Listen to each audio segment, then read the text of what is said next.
everybody, welcome to my channel. My name is Sharon and this is a channel that is dedicated to all things related to narcissism. I make videos every Monday, Wednesday, and Friday on all types of topics related to narcissism, so if you haven't already, please take a moment to subscribe to the channel so you don't miss any videos. I would really appreciate it if you gave the video a thumbs up. It's a free way you can help me out, and definitely don't forget to leave a comment because I like to read what you have to say. So before I get into today's topic, I want to tell you guys a few little announcements. The first one, and some of you may have seen this if you ever check out my community page, Joe and I are doing a giveaway on the channel. We're actually doing it through Instagram and trying to promote our Instagram page, which is Sharon and Joe Show, so definitely check it out. I have not been very active on it. I think there's only 3 posts and 1 subscriber at the moment. I'm trying to build it up. Some of you may know that Joe and I met through YouTube, so it's really special to us. So my daughter made a little logo for the Sharon and Joe Show. So we have a little Sharon and Joe Show prize package. So if you subscribe to us over on Instagram, you'll automatically be entered into the giveaway. But if you don't have Instagram, you can go ahead and let me know under this video or in the next couple of videos that you would like to be entered, and I will enter you in as well. There's going to be 3 prizes. It's really a little Sharon and Joe Show prize package. So if you want to see, I'll probably put a picture at the end of the video with the first prize packages. It's going to be a Sharon and Joe t-shirt, sticker, magnet, and then a set of pens, my favorite pens. They have no connection to the Sharon and Joe Show. They're Office Max/Office Depot pens. They're tool pens. I love these pens. So I put that in the package as well. Second prize is going to be a sticker magnet, and then third prize is going to be a sticker. So I hope you're going to want to enter the giveaway. I'm going to try to be more active on the Sharon and Joe Show page on Instagram, which I will link underneath this video. I'll give you guys some behind the scenes things, tell you what Joe and I are doing, put pictures, that type of thing, just some fun things, just so you can get to know us a little bit. So go ahead and do that. The second thing I want to talk about is, if you watch this channel regularly, you'll notice that I'm missing my better half. So it's not a Sharon and Joe Show this week again. Now the reason for that, Joe was so sweet. He offered to do a video with me yesterday. And the next video we do, I'll just tell you what it's going to be. We're going to talk a little bit about our kids. We have 4 kids together. We each have 2 kids, and we're raising our kids together now. We're living as a family, and we'll tell you a little bit about what that's like, how our kids are, what's going on with them, how they interact with each other, how they think about us, about their other parent, that type of thing. Some of you may have seen the videos with my daughter. She's been on the channel, I think 3 times. And I'll link her videos underneath this as well, so if you want to hear that. But we thought we'd give you a little bit of sneak peek on that. But the reason that Joe isn't on the channel today, the reason it's not a Sharon and Joe Show, is because he worked literally all weekend, all day Saturday, all day Sunday, and then he comes home Sunday. So he came home yesterday, and he had to rip all the drywall out and the ceiling in the garage because the bathroom, the shower's leaking down there. It was nonstop work, so I felt bad having him do another video. Usually we do videos on Saturday nights, and it's kind of like our little thing. We go out to Dunkin' Donuts and we each get a large frozen caramel coffee, and then we drink that, talk about what we're going to do for the video, and make the video. And it usually takes us till past midnight to actually get the video done. So I said to Joe, I'm like, you know what, we'll do one next week. I just couldn't have him do that, even though he was so sweet and did offer to do that. So that's why there's not a Sharon and Joe Show this week. But now I'm going to go ahead and get into today's video. So one of the things that I really try and do on my channel is save people from making the same mistakes that I made with my ex. One of the biggest mistakes I made, and the one I regret the most, was believing he was someone he never was. I've heard it said that hope is the last thing to die, and I can see that being true. Unless you really and truly believe that life is all misery and drudgery, you'll have hope. I mean, think of your future right now.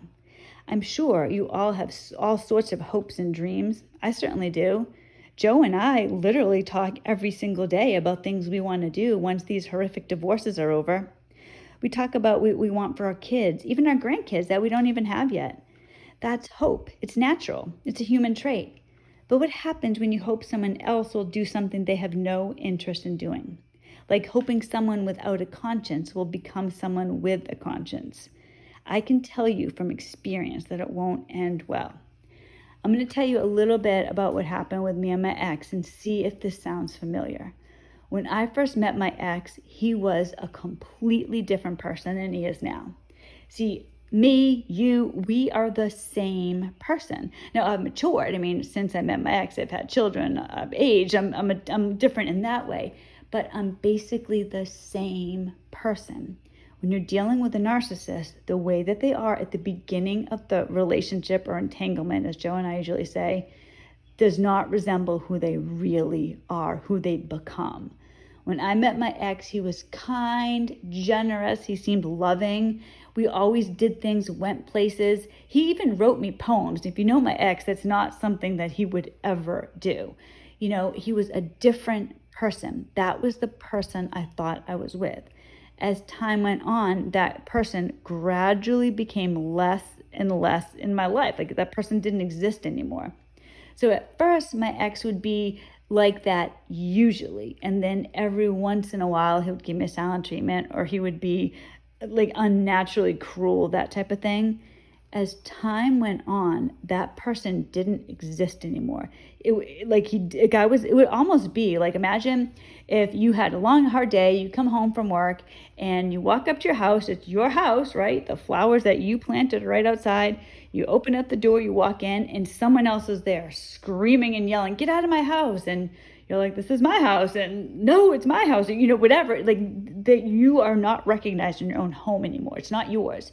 You think it is. It looks like your house, but someone else lives there. It's like that with a narcissist. They look the same, but someone else lives inside of them. It's not the person that you met at the beginning. And it is the most confusing thing. It's crazy. And then every once in a while, just like at the beginning, the narcissist was a different person, and every once in a while they would do something narcissistic. Towards the end, when it really gets bad, when the narcissist has you fully in their clutches, they're not going to pretend to be that person anymore. So who that person is almost all the time they're a different person, but every once in a while you'll see this flash of who you think they are, and we as humans hold on to it. I was watching something earlier today, and it was this man. He was actually a financial advisor, and he was talking about, everything that's going on with the world right now and what you should do with money and, what you should be investing in. And he was talking about how, he was doing this over the last 500 years, that the way that countries rise and fall. And he said, people are predictable. So you can judge from the past what's going to happen today. There's only so many different personalities. And that made me kind of think about narcissism in the way that I've said this so many times, that once you know you're with a narcissist, you can predict the way that they will be. But it's actually the same for us too, because that financial advisor was right. There really are only so many personalities. So that's good and bad. It's good in the sense, if you're somebody who feels like, I am never going to get over this. This is so hard. I'm going to die. Like, this is just the worst thing ever. You will get over it. You can get over it because other people have. Does that make sense? Other people have done it, so you can. There's nobody in this world. And of course, I'm sure we've all thought that's about our narcissists when we first started seeing them in a different light. Like, what is going on with this person? Nobody else is dealing with what I'm dealing with. Then you go ahead, you go on YouTube, or you start Googling things and you find out, oh my gosh, millions of people are dealing with what I'm dealing with. So it's the same for us in that way. We don't think we can get over it, but we can, because other people have. We're not so unique that we're this one-off who can't change. So take that for some hope. But it's like with the narcissist, though, they have a personality that we can predict. And the way that we act towards them can also be predictable. We have this hope. Intermittent reinforcement is a real thing. And when the narcissist flashes just a little bit of who they used to be, we hold on to that. Holding on to that intermittent reinforcement, when we see a flash of who this person used to be. Like, I'll give you an example. My ex was giving me a silent treatment for months. The last couple of years of our entanglement, so I can't call it a relationship, the entanglement, he was giving me near constant silent treatments, and they would go on for months. The record was 7 months. But he'd give me this silent treatment for 7 months. Then he'd start talking to me for like 2 weeks and go right back into a silent treatment. So he was giving me a multi-month silent treatment. And then he came home on Christmas Eve. He comes home on Christmas Eve. He comes up to me. He gives me a kiss. And he said, you know what? Let's just have a great Christmas. Now I'm thinking to myself, okay, yes, let's do that. And then I had all this hope, like, oh my gosh, this is going to be fantastic. He's back, and I'm thinking he's back to how he was 20 years ago. But what he was doing was just, he wanted to have a good Christmas. So he was showing me, I didn't recognize this at the time, that he can do what he wants. He can turn it on and off at will. For me, I got hope from that. He's back. Oh my gosh. And he was fun. He was fun to be with. It was Christmas and it was wonderful. And the kids were happy and I was happy. And the next day after Christmas, he was right back how he was. He meant it when he said, let's just have a nice Christmas. That's all he wanted to do. He wanted a nice Christmas so he could turn it on. But what that did to me was it made me think, all right, he's there. He's in there somewhere. He's there. How can I reach him? Now, at the time, being a good codependent, I put every single thing on myself. This was all my fault. I somehow could change him. I could make him the person that he was. So I basically became the equivalent of like a Stepford wife. I did everything for him. I did everything to try to make him happy because I wanted him to be the way he was. And I thought to myself, maybe he's under a lot of pressure at work. Do I demand too many things as his wife? Kids are probably driving him crazy. Maybe I could get the kids to do this or that, or I could do this, I could do that. It was never, geez, this person's being a complete jerk. Once I found out about narcissism, though, I still had hope. I had hope because I read, and I can't stand the statistic, I cannot stand it, when you hear people say or you read 99% of narcissists don't change. Most don't change. For somebody who really is desperate for this person to change, you cling on to that. All right, 99% of narcissists don't change. Lucky for me, I have the 1%. Most don't change. Lucky for me, mine does, and you cling on to that. The problem with clinging on to that is twofold. One, I do not believe that narcissists change. Who they are at their worst is the real them. Have you ever been in an argument with somebody or had like a fight with someone and then, or like with your kids, have you ever like yelled at your kids, you're having this bad moment with your kids and then the phone rings and so here you are with the kids, how dare you, you're grounded, but hello, that's what we do. We're able to turn it on and off. That's what the narcissist does too. They turn it on and off for their own benefit. So here we are hoping that this person can change, knowing they can. I know I have this 1% because you've seen it and you keep thinking to yourself, well, it's there. Obviously, I saw it. That is the real them. We don't want to believe that the real them is who they are at their worst.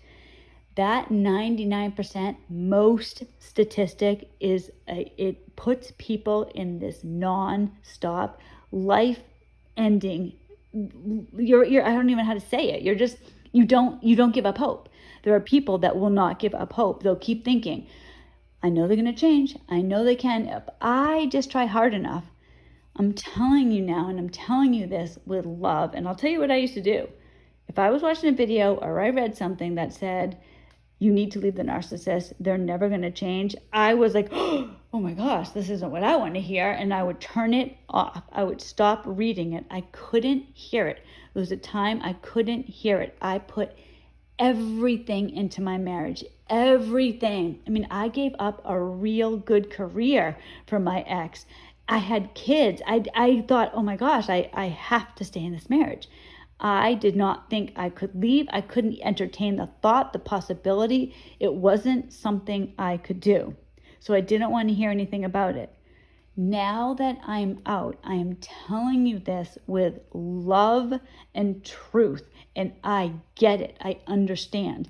But I'm trying to reach somebody with this video who was like I was, because I want to tell you, the narcissist, and I'm telling you this like with this big hug, like I get it. I get the pain you're in. They don't change. The 99%, that 1%, whichever way you want to look at it, doesn't exist. Think about your own personality. You might be able to change your personality a little bit. Could you change into somebody completely opposite that you are? So imagine if you were somebody that, I don't know, hated dogs. Could you suddenly become this dog person? I'm just going to love dogs from now on. So here you are walking down the street and you see a dog. Usually you'd be like, oh my gosh, I don't want to see that dog. Oh, I'm afraid of dogs. And now, hi guy, hi little dog. Can I pet your dog? It would be hard for somebody to do that and maintain that all the time and not just fake it, but have it really be you. Now I'm a dog person. I want to get a couple of dogs. This is fantastic. Think about yourself. How would you be able to change that? Imagine if you didn't want kids. Say you're like, I just don't want kids. Then suddenly, you know what? I do want kids. And you're going to have kids and raise these kids as a loving parent. It would be near impossible. I don't even want to say near impossible because that puts hope back out there. People don't change the core of who they are. It's ingrained in you. A narcissist has a personality disorder. They have a problem. And the problem is that they don't have empathy. They don't have a conscience. All they want to do is take from you. Somebody like that isn't going to suddenly become a kind, generous, loving person. They were pretending at the beginning of the entanglement. They were pretending to be somebody else because they wanted something from you. Once they had you, they didn't need to pretend anymore. My ex changed after we were married, after I gave up my career. Then I was stuck. He felt I was stuck. I will tell you something. Me leaving my ex must have been the biggest shock of his life. I can picture him walking around the house. And some of you may know my story. I'll link the video underneath this as well. I left my ex in December, and I left in the middle of the night with my kids and animals and took off. That's how the only way I could get divorced. Because if I had filed for divorce while I still was in New Hampshire, I couldn't leave New Hampshire. And my ex could have dragged this out till my 15-year-old was 18. He would have had me homeless. Literally, he was going for that. I was either going to be homeless or living with him. I had to take off. That's why I left. It must have been the biggest shock of his entire life. I can picture him because he sent me, this is before I changed my phone number. I had these texts from him. Where are you? What's going on? Why aren't the chickens in the coop? I'm looking in the windows because I had changed the locks of the house. I'm looking in the windows. Where are the animals? Where are you? What's happening? He probably could not believe it, just like I, for years, could not believe what was going on. Why is he acting this way? Why is he doing this? What happened to the person that I was dating? What happened to the man I thought I married? He was probably doing exactly the same thing. I'm telling everybody who knows they're with a narcissist, you are going to waste your life hoping this person changes. Time is so precious. It's the most valuable thing that you have. And I get it. The thought of leaving my ex at one time it filled me with horror. It's not even that I didn't want to. I didn't think I could. I know there are people out there like that. I got out. I did it. And if I could do it, so can you. It literally took everything in me to do it. But life is so much better without being under his control. I want the feeling I have for everybody. My entire channel is about documenting narcissistic abuse, what it is, how I got away, life after narcissism. There is a life for everybody. You do not need to be stuck with this narcissist. Hoping that somebody else will change is not going to happen in your life. You are the one that has to make the changes. You are the one that has to decide for yourself and for your children what is healthy for you. Is it healthy for you to be abused? I was getting silent treatments all the time. I was in tears all the time. I was so upset. My kids saw me so upset. They saw me in misery. Towards the end, my ex tried to get me arrested. He tried to hurt me in any way that he could. He tried to make me homeless. That's who the narcissist really is. My narcissist is just like your narcissist. They're all the same. They don't have it in them. We have love. We have empathy. So we think, well, this other person must have it. It must be in them. I've seen it in them. I've seen them act kind and loving. Remember, my ex was writing me poems back in the day. The person you see when they're at their worst is who they really are. I know that this is not what some people want to hear, but I feel there's something, I don't know why this happened to me, but I really feel like God pushes me to do this channel to tell you, look, this is how it is, because I have been there and I don't want to let anybody down and I don't want to hurt anybody, but I want to tell you this so that you can make the choice to live a life that you deserve. The narcissist is not who they pretended to be. You, though, can live any life that you want. Everything is open to you. It doesn't matter how old you are, what you gave up. Now, I'm not saying that you can leave today. I'm not saying, all right, you know what, screw it, I'm just going to leave today. But please start thinking about this. Start getting this in your mind, okay? How can I change my life? How can I live a different way? How can I live with love? How can I live a life where I'm respected and taken care of, not treated like a piece of trash, which is how the narcissist treats us. They treat us like we're disposable. That's not how we were ever meant to be. And if you have kids, think about what you're letting them witness. It is my greatest shame that I let my kids live with a narcissist for so long. And that's one of the things Joe and I are going to talk about in our next video, what we feel today about what we let happen. Because even though we didn't do it, we let it happen because we were living our own fantasy world that this person was going to change. Once you know who they are, start making decisions about your life with that knowledge in the forefront. So thank you so much for watching this video. I really hope that it helps somebody. If anybody ever wants to email me, I get like backlogged on email. I have emails I still have to reply to, but I really do try to reply to comments. So please get in touch with me and I will try to help you. We do not need to live the way that we've lived with these narcissists. Life, and I live it, so I know it's true. Life can be so beautiful. It's magnificent when you're not with a narcissist.